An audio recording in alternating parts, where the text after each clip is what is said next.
It's described as the world's most effective electronic attack aircraft, able to find, jam, and if needs be destroy enemy air defence radar systems in less than a minute. Well, the Growler is the most sophisticated of the series of aircraft that the US Air Force have built over the years for the suppression of enemy air defences, or SEAD.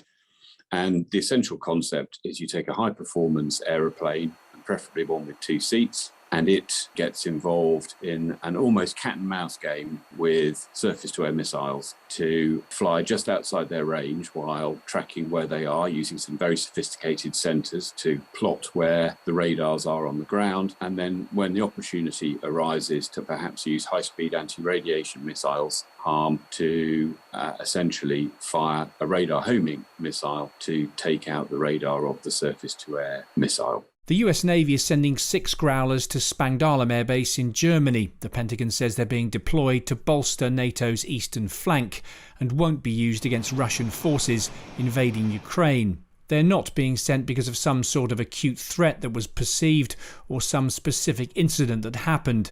The Growler, known as the EA-18G, is based on the US Navy's FA-18 Super Hornet. A quick way to tell the difference between the two is the wingtips. The Growler's fitted with large receiver pods which can detect and locate radar systems. Under the wings is the other part of the electronic attack system, the jamming pods. These send out a signal that blocks air defence radar and renders it useless. If that's not enough, then the Growler's also armed with anti-radar missiles. These can tell the difference between friendly and enemy radar systems, locking onto their radio signals and using their beam to guide the supersonic missile onto its target.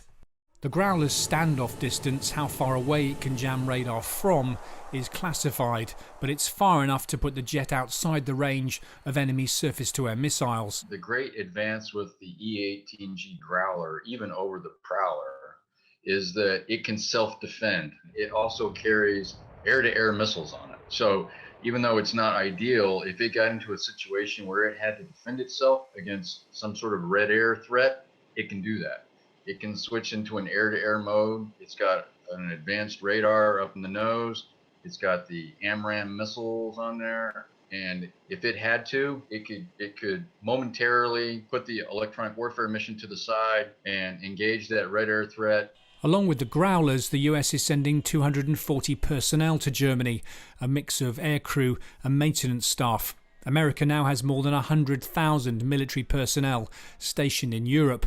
While NATO has so far declined President Zelensky's appeal for a no-fly zone, these powerful electronic warfare jets undoubtedly send a reminder to Moscow that the alliance does have the capability if it's pushed to act. Simon Newton, Forces News.